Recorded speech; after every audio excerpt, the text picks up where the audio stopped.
ठीक हो गया। 60 किलोमीटर तक की रेंज है, ठीक है। 10 इंच का टायर 1,45,000 की प्राइस जानी की है। बाकी तो जिवें सारे को कोई आंदे ठीक है इन्हें अस कर देंगे रहने हैं, ठीक है। तो बाकी ये है रीमो प्रो प्लस, ठीक है। ये नवा मॉडल है सुपर स्टार का, ये सारे जितना सारे को स्टार्ट करते सुपर स्टार का है। ये 80 किलोमीटर 90 किलोमीटर तक की रेंज है, ठीक है। 1000 वाट की बैटरी है, ठीक है। 4-5 की 4 की बनी है, ठीक है। 1,90,000 की प्राइस है। 10 इंच का इधर टायर है, ठीक है।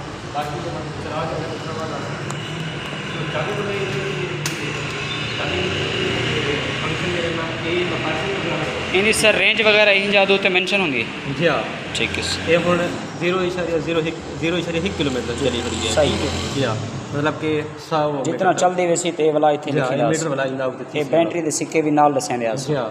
ये जो बैटरी डाउन थी ना इसी के लिखा से बिल्कुल जी हाँ। ये दूसरे गियर खड़ी है थी हुन इडो तुसा ये जरा एस लिखा है जी जी इथा तुसा दबेसो एक गियर चेंज थी ये हुन तीसरे गियर अच्छा जी हाँ।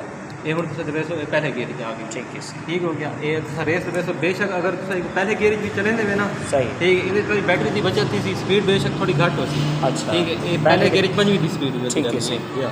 पहले गियर दे विच बैटरी की बचत हो सी स्पीड कम हो सी जी हाँ, स्पीड कम हो सी। इनका ये मसला कोई नहीं जो मोटरसाइकिल का उन्हें हब खराब किया इंजन खराब किया बिल्कुल सही है ज़्यादा रेस रेवड़ना हो हाँ।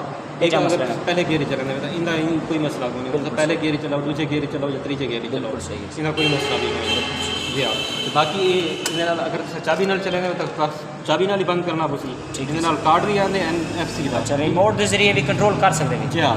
NFC दा कार्ड है तो NFC नाल चले सो ठीक है कार्ड नाल तो आपको बंद इहदे नाल ही करना पसी। अगर तुम चाबी नाल बंद करने की कोशिश करे सो जी तो कोई फर्क ना पसी, बिल्कुल सही है ठीक हो गया। बहुत अच्छे से तो बना ये बंद भी कार्ड नाल पसी, ठीक हो गया माशाल्लाह बहुत अच्छे से बहुत अच्छे ये सारे को तकरीबन सारे जो सेम फंक्शन है माशाल्लाह माशाल्लाह तकरीबन सारे दा बराबर ही सेम फंक्शन है। कोई अगर कम रेंज वाली उन्हें दे विच भी फंक्शन सारे तकरीबन बराबर ही है वेरी गुड माशाल्लाह बहुत अच्छे। अच्छा इतना कोई सामान रख सकते वे ये शीशे नाल आंदन शीशे खुले हुए आंदन ताकि बचत थी वने कोई खनीजे ना रास्ते अच्छा सही या ये वाला तो लवावणे शीशे वगैरह खुद वाला लाउंड ठीक है सही। इन नाल मोहम्मद हारिस साहब कोई चाबी वगैरह या इस तरह कोई सामान वगैरह भी नाल होंदे इमरजेंसी जिवें कोई नेट काबला जी हां ये होंदे सारे को ये भी मौजूद है। ये देखो इन वेरी गुड माशाल्लाह माशाल्लाह ये भी होंदे ते चाबी बहुत अच्छे माशाल्लाह इन दे विच पहले को मौजूद होंदे सही, ठीक है। ये इन तुसा अपना सारा सामान रख सकते हो ठीक है शॉपिंग वगैरह करना जी या ये चार्जर सब थोड़ा मोड़ा सामान तुसा इत्थां डिग्गी दे विच भी दोस्तों बिरावो रख सकदे वे अपना जी हां। ये इन नाल सारे को इंदा चार्जर आंदे सही ए इंदा अपना बाइक दा चार्जर जी हां। ये 60V4A ठीक है जी हां। ए दसे सो के इंदा ए चार्जिंग कितना टाइम तक कंप्लीट थींदे लगी रहे बिजली दे मैक्सिमम 4 घंटे 4 घंटे फुल थी वे जी 4 घंटे फुल थी वेनी है।